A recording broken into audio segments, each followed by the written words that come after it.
Nós estamos nessa série de mensagens que tem como título Paz na Terra. Então, hoje já é o 5º final de semana que eu tenho falado esse versículo aqui, e eu quero que você repita após mim esse versículo. Diga comigo, por favor. Glória a Deus nas maiores alturas, e paz na terra entre os homens, a quem Ele quer bem. Vamos falar de novo? Glória a Deus nas maiores alturas, e paz na terra entre os homens, a quem Ele quer bem. Eu não me canso de falar isso. Deus te quer bem. Deus te ama. Ele quer o melhor para você. Deus te quer bem. Deus ama você. Deus quer o melhor para você. Eu nunca vou cansar de falar isso. Agora, nós falamos aqui, durante essa série, sobre a bênção que temos de ter aquela paz que não depende das circunstâncias, aquela paz que é dentro. Nós aprendemos semana passada como mudar as circunstâncias através do discipulado, como o discipulado nos ajuda a manter as circunstâncias. E eu quero falar com você hoje sobre a bênção de ser igreja. Repita isso comigo, por favor, a bênção de ser igreja. Nós vamos começar hoje a aprender um pouco sobre isso e vamos continuar semana que vem um pouco mais aprendendo sobre isso, Ser igreja. Eu quero começar com uma história um pouco engraçada, Eu acho que essa história, na verdade, era uma piada, mas ela é tão sem graça que eu chamo ela de história. Mas diz que tinha um louco que fugiu do hospício. E aí, quando ele fugiu do hospício, ele tinha um carro na porta, ele quebrou o vidro e ele sabia fazer ligação direta. Ele ligou o carro e saiu dirigindo o carro. E o pessoal do hospício viu quando ele saiu, e o hospício era bem de frente para uma BR, e o pessoal do hospício viu que ele saiu e entrou na BR correndo no carro, na contramão. E aí o pessoal do hospício ligou rapidamente para a polícia, ligaram para as rádios para avisar que na BR e tal tinha um louco dirigindo na contramão. E aí o louco estava lá dirigindo o carro, E aí ele mesmo ligou o rádio. E ele na contramão, os carros tudo buzinando, aquela loucura, ele na contramão. Aí ele ouviu no rádio assim: você que está na BR e tal, muito cuidado, porque tem um louco na contramão. Aí o louco falou: não, tem um monte, ó.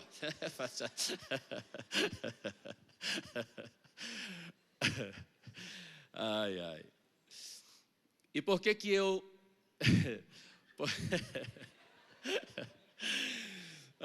Ao longo do tempo as pessoas vão entendendo e vão rindo. Daqui a uma meia hora, se alguém rir, você já sabe que alguém entendeu. Mas por que eu estou te contando essa história?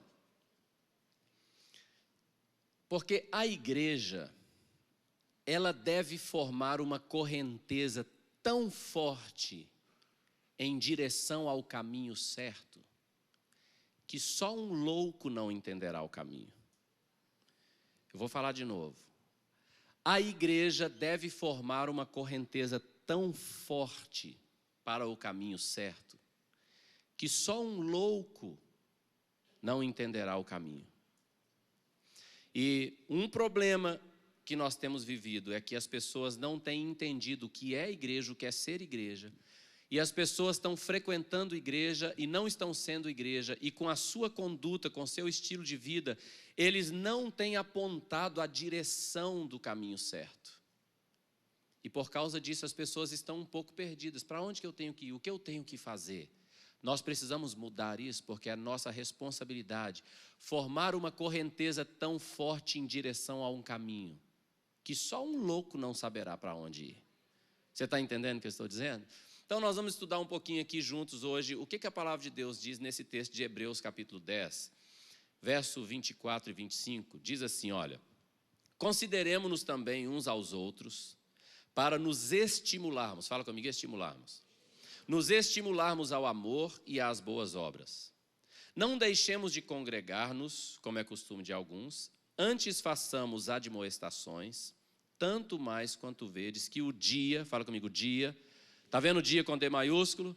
Esse é o dia que Jesus virá, esse dia com D maiúsculo no Novo Testamento, é o dia que o Senhor virá para julgar a igreja, para chamar a igreja, e a igreja vai comparecer perante o tribunal de Cristo, esse dia com D maiúsculo. Ele está falando, quanto mais que vocês estão vendo que o dia se aproxima, então, Vamos ficar juntos, nos estimularmos ao amor e às boas obras e fazer admoestações, tá? Porque o dia se aproxima. E eu estou te dizendo, cada dia que passa está mais perto. Agora, eu quero te mostrar uma coisa. Construa essa imagem comigo aqui, ó. Isso aqui que eu vou te falar é um fato. Você pode entrar na internet, pesquisar, você vai achar vários casos disso que eu vou te falar aqui. Você sabia que crianças que foram criadas por animais, elas perderam a capacidade de falar e perderam o comportamento humano e adquiriram o comportamento e a comunicação dos animais que as criaram? Bom, muitos contos de crianças criadas por animais são lendas, mas de fato há muitos casos verdadeiros. Você pode pesquisar sobre isso na internet, você vai achar amplamente isso aí. Então, algumas dessas crianças passaram muitos anos sendo criadas por animais e elas perderam a capacidade de se comunicar como gente.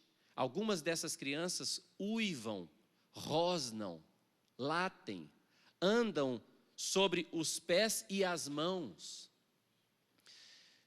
Isso é impressionante e você vai entender o porquê que eu estou te falando isso aqui. Eu quero te falar uma outra coisa.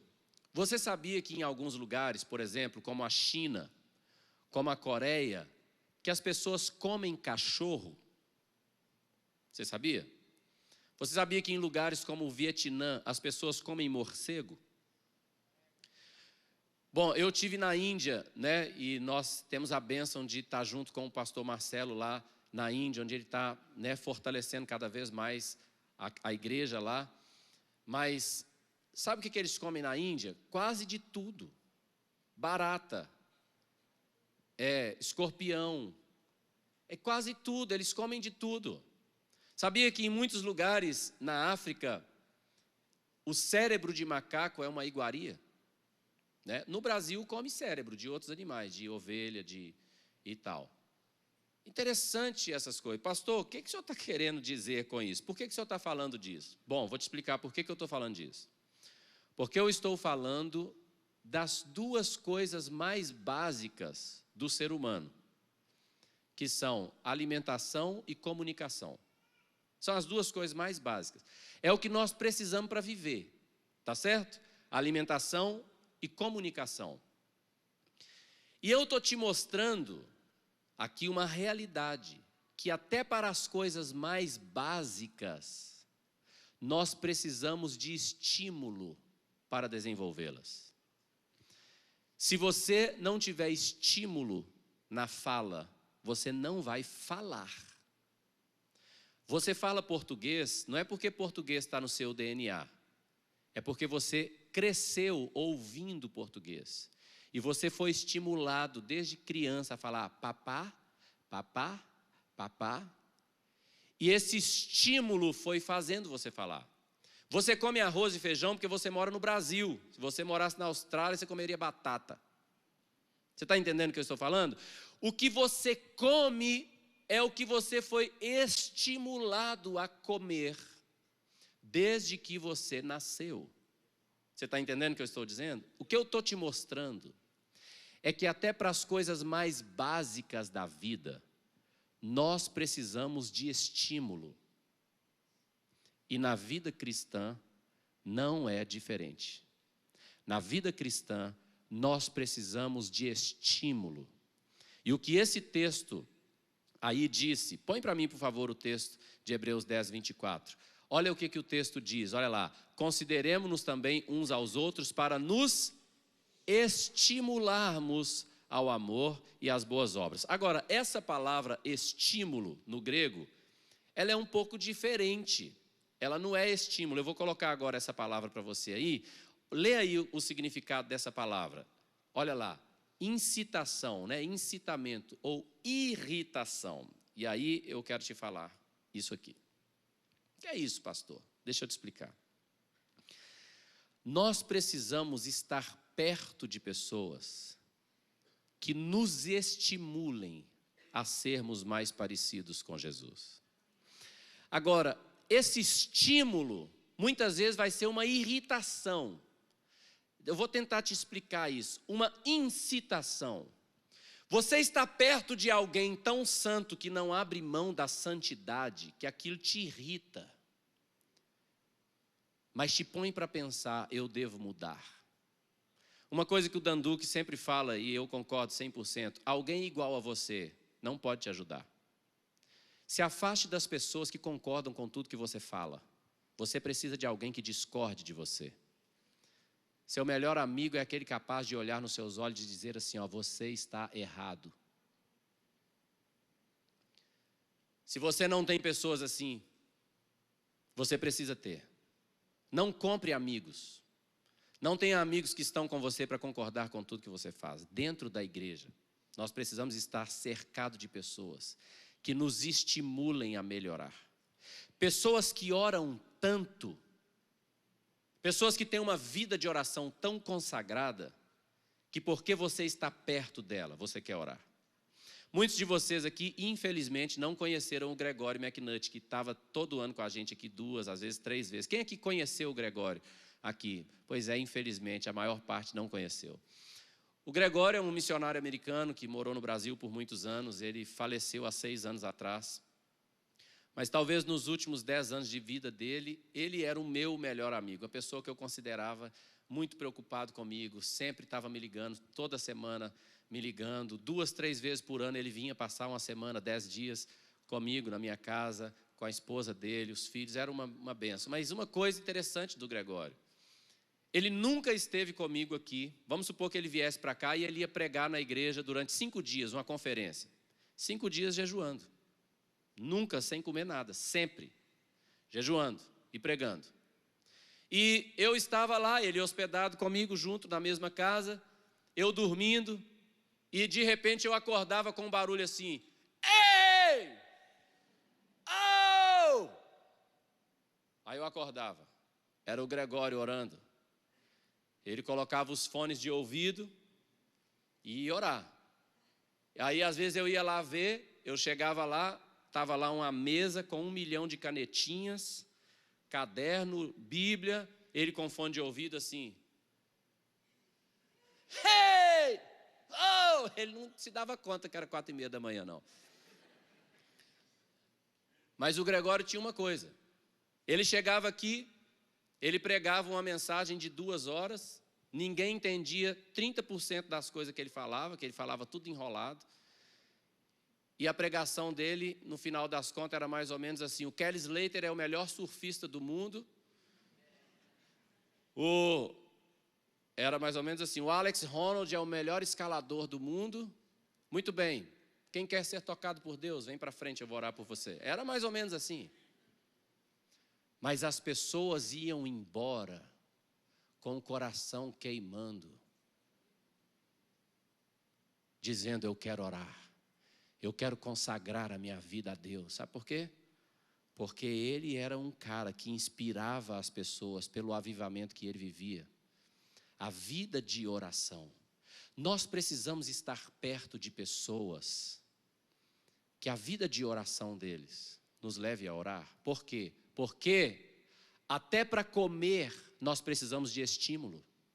Até para falar nós precisamos de estímulo. E a Bíblia é cheia de textos dizendo que nós precisamos estimular uns aos outros, que nós precisamos exortar, que nós precisamos encorajar, que nós precisamos dar encorajamento para as pessoas, porque nós precisamos de estímulo. Na área que você tem menos estímulo, você é mais fraco.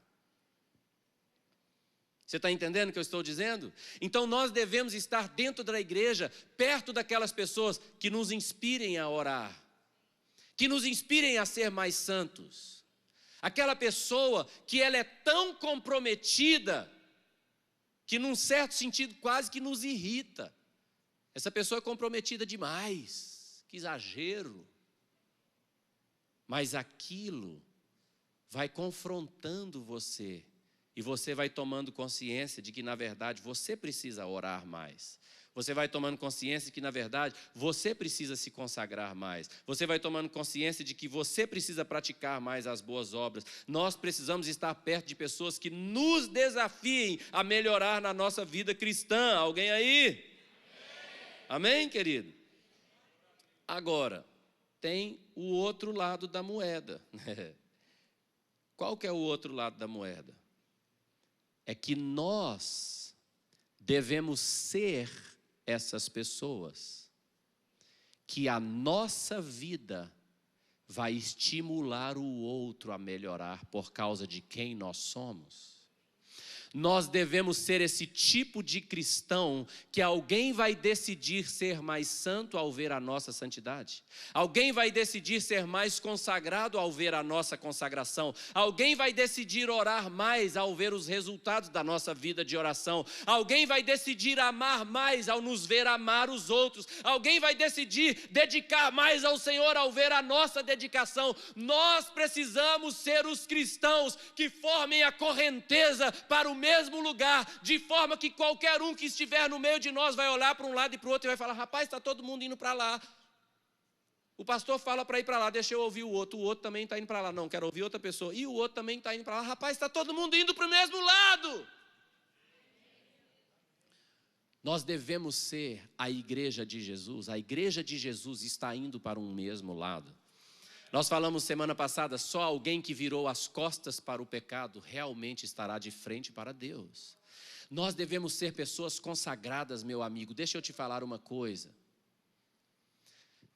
Alguém espalhou no meio da igreja a ideia de que você pode escolher o seu nível de consagração. Deixa eu te falar uma coisa, a Bíblia não dá espaço para isso não. Jesus é tudo ou nada. Entendeu?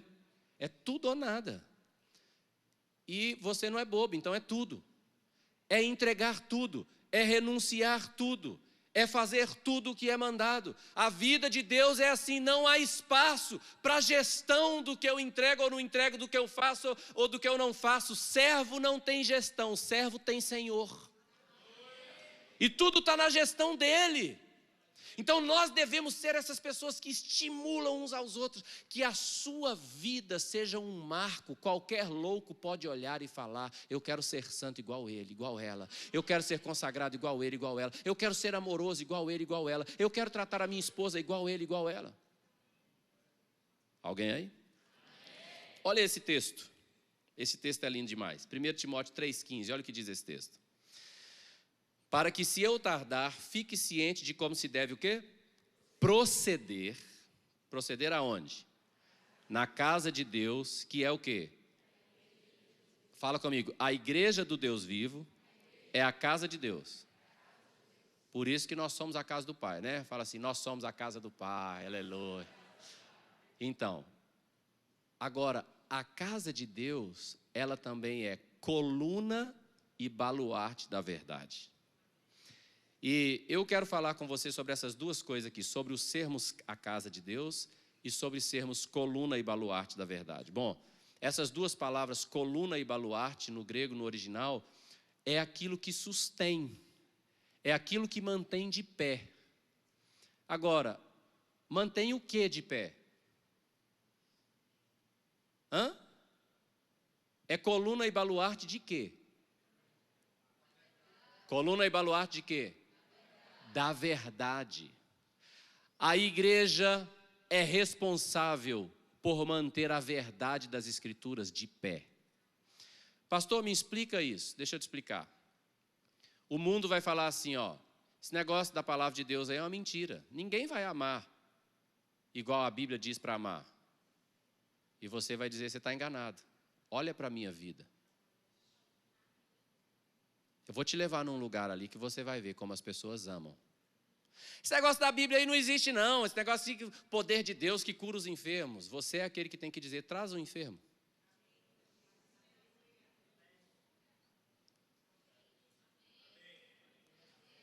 A igreja é a coluna e o baluarte da verdade. É a igreja que sustenta a verdade.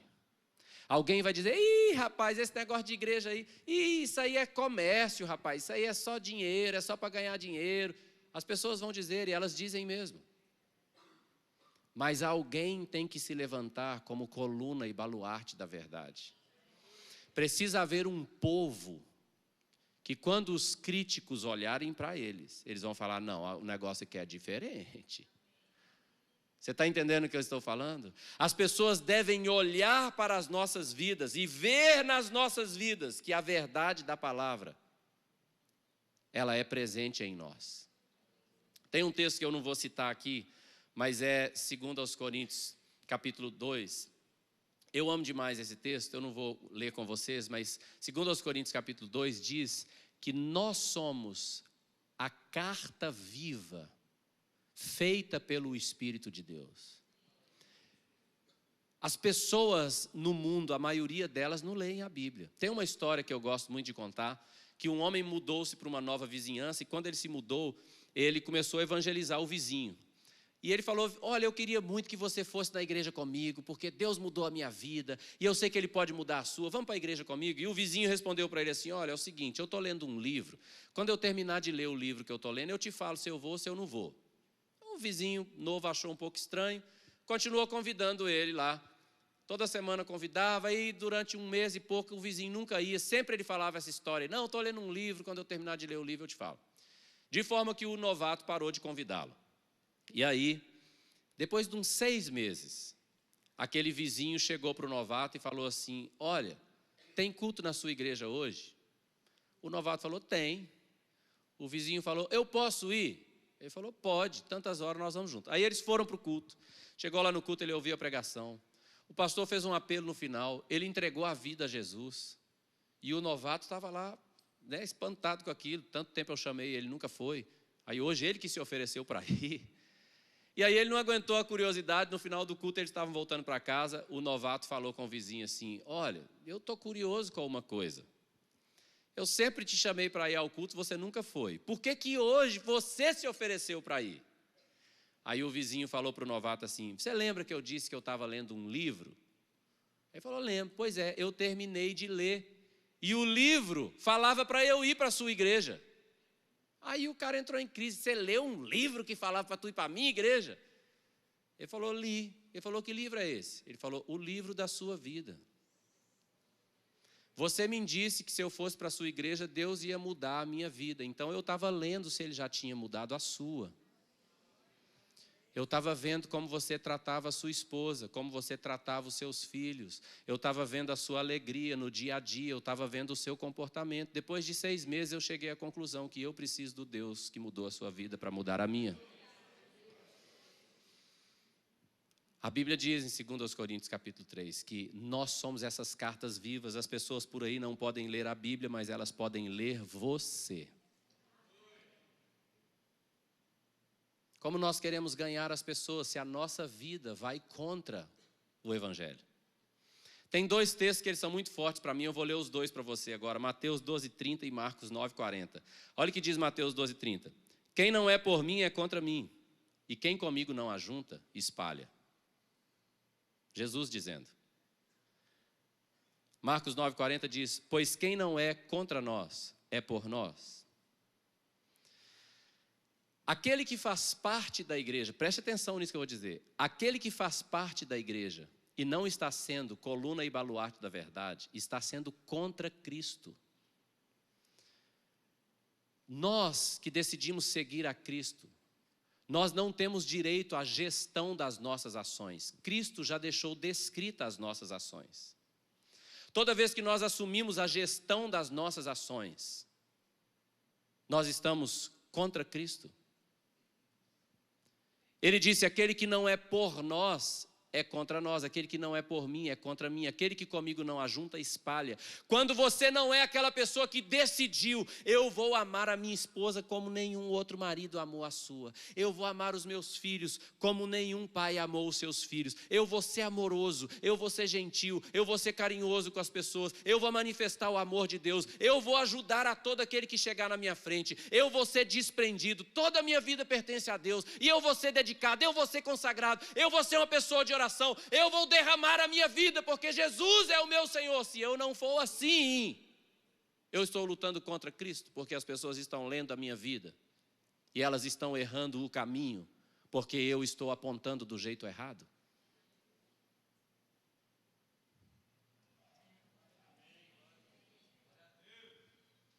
Qualquer pessoa que se encontrar com nós, conosco, com a gente, Qualquer pessoa que se encontrar conosco deve ver Jesus. Porque nós somos chamados para sustentar a verdade da palavra. Qualquer pessoa deve olhar para a gente e deve falar, Deus existe, a Bíblia é verdade. Por causa da vida que vivemos. É a nossa responsabilidade. Por último, casa de Deus. Nós somos a casa de Deus, isso é um privilégio. Está vendo esse prédio aqui? Esse prédio aqui não é a igreja, gente. Gente que não tem entendimento e pessoas que querem manipular a massa. Porque, veja bem, nós aqui somos uma família. Nós somos uma família aqui, né? Você que já congrega aqui há um tempo, você com certeza tem esse sentimento de que nós somos uma família, nós cuidamos uns dos outros, dentro dos lives, dos pequenos grupos, do discipulado, é cuidando, é vivendo junto, é comendo junto, é orando uns pelos outros, nós somos uma família.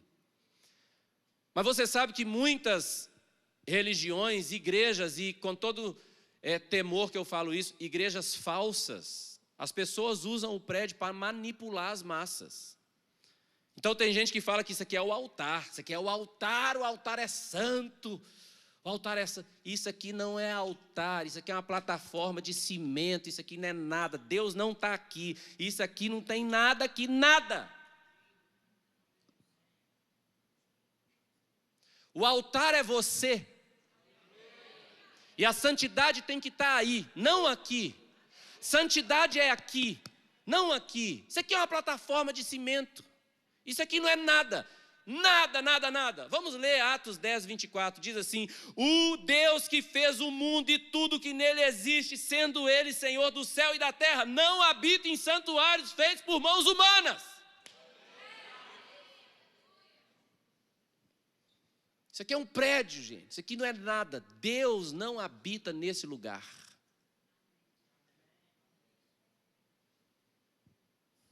Agora, 1 Coríntios 3,16 diz: não sabeis que sois santuário de Deus e que o Espírito de Deus habita em vós? Pastor, então por que eu sinto tanta presença de Deus quando eu chego aqui?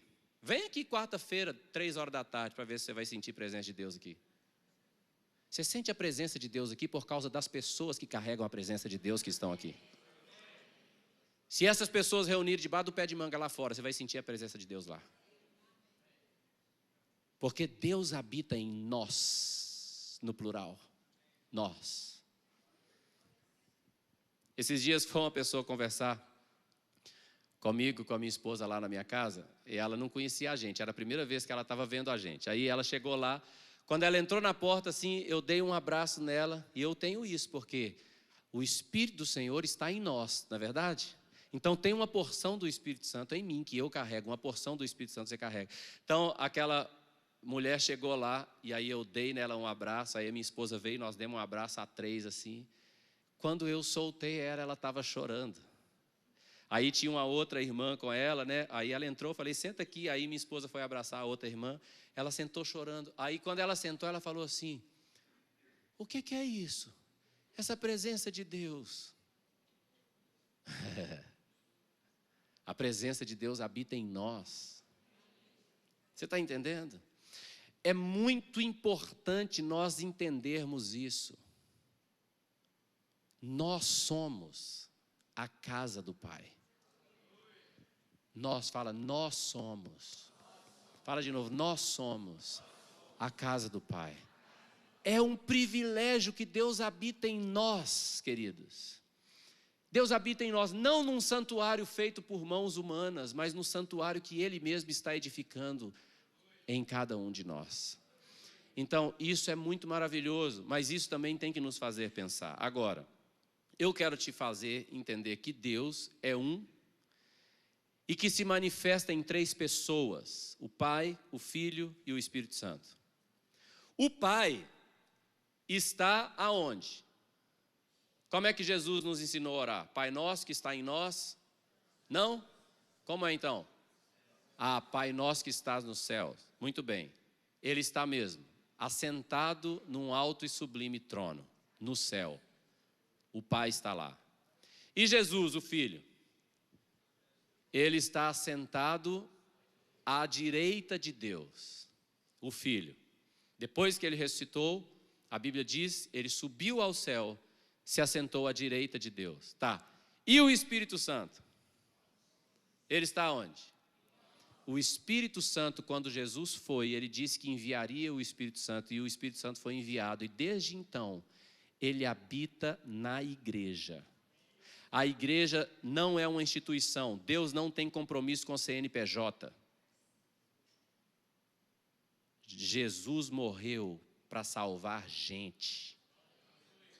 Ele tem compromisso com sua igreja, com os salvos. A igreja são aquelas pessoas que o receberam como dono de sua vida, que foram lavados e remidos pelo sangue do Cordeiro, pelo sangue de Jesus. Isso é a igreja de Jesus, a igreja do Deus vivo. Essa igreja do Deus vivo, ela é a habitação do Espírito Santo.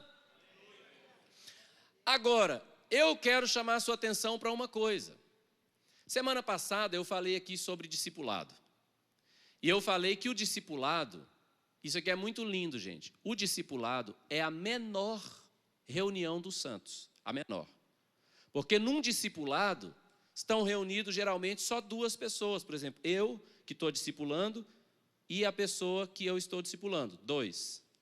Às vezes eu estou reunido com um casal. Então também pode ser eu mais um casal. Então 3, né? E por isso Jesus falou, onde estiverem 2 ou 3 reunidos em meu nome, ali eu estou no meio deles.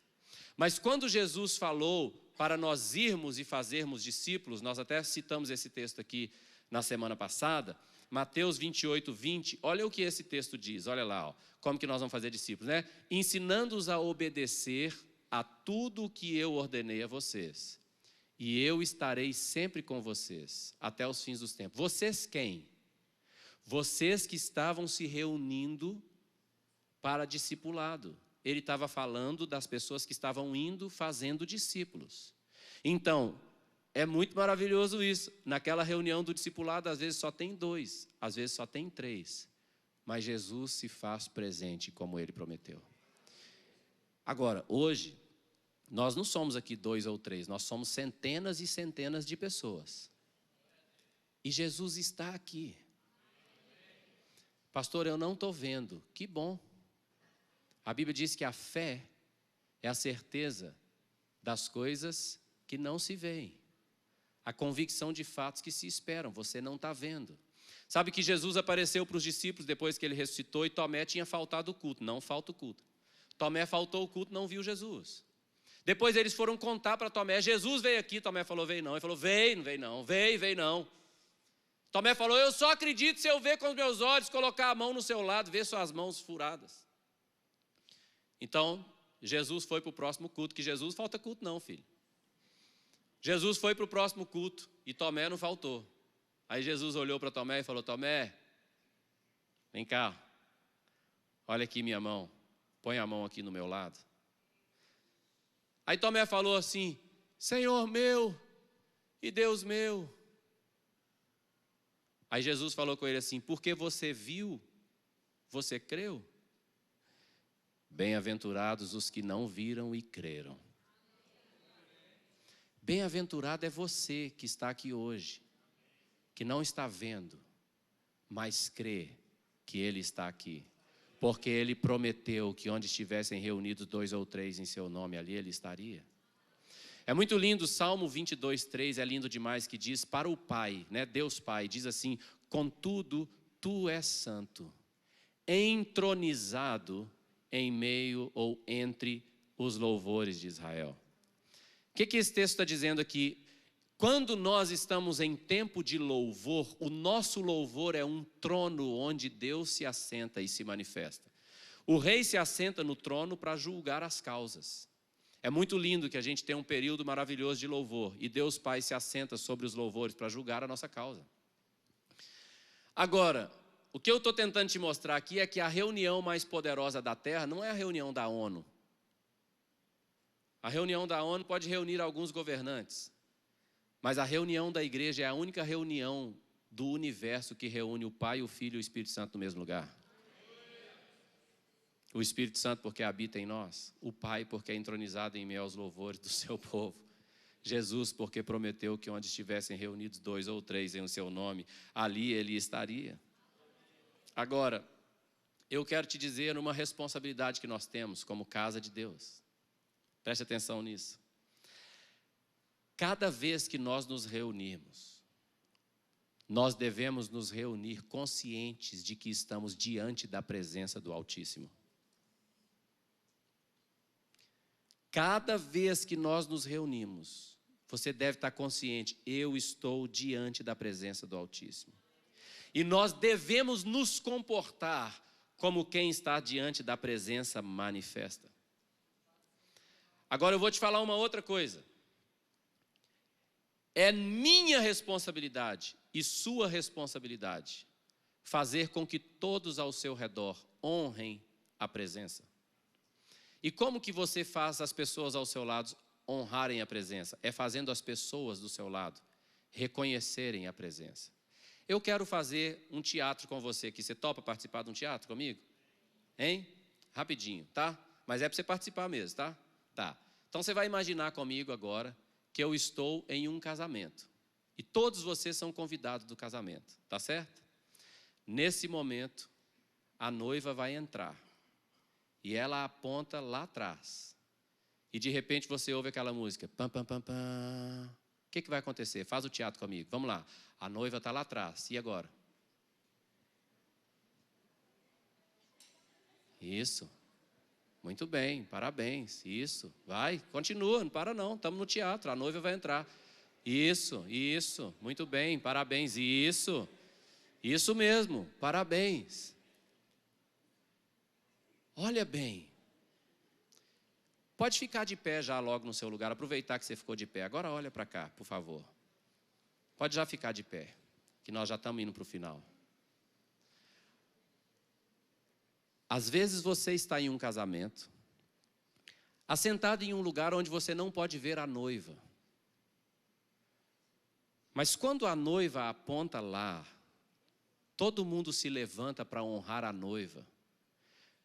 Talvez você está sentado num lugar que nem dê para ver a noiva, mas você já fica todo arrupiado, você sabe, a noiva chegou. Ó, eu estou vendo algumas pessoas aqui fazendo assim, ó, e nem tem noiva aqui, hein? E você fica todo arrupiado, a noiva chegou. Você não está vendo, mas você está vendo a noiva ser honrada. E você está dando honra à noiva se levantando para ver aquela donzela de branco entrar naquele corredor. E de repente a música toca. E você tem toda a reverência à noiva que está entrando. Mesmo que você esteja sentado em um lugar que não dá para ver a noiva, você sente, a noiva chegou. Muitas pessoas dentro da igreja, elas são incapazes de perceber a presença de Jesus. Mas elas são sim capazes de perceber a sua presença. E quando essas pessoas percebem que você está dando honra e glória, elas reconhecem que o noivo está ali. E elas também se levantam para dar honra e glória àquele que está no meio de nós. Nós somos responsáveis por nos comportar dentro da igreja sabendo a presença do noivo está aqui. E quando nós damos ao noivo a glória, a honra que lhe é devida, o reconhecimento, o louvor, a adoração, quando o noivo está recebendo a honra e glória, as pessoas poderão olhar ao seu redor e como as irmãs que estavam ali passando a mão no braço, dizendo, estou todo arrupiado, de repente está todo mundo arrupiado, porque eles estão vendo, o noivo está aqui, eu estou vendo quem está do meu lado, dando honra, dando glória, dando louvor, dando adoração. Vamos lá, alguém!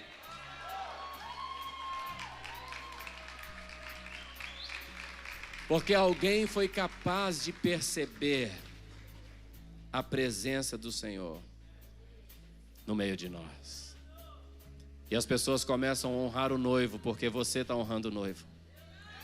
Porque você que percebe a presença, você se põe de pé em reverência, você levanta os seus braços, você começa a entregar a Ele aquilo que Ele é digno de receber.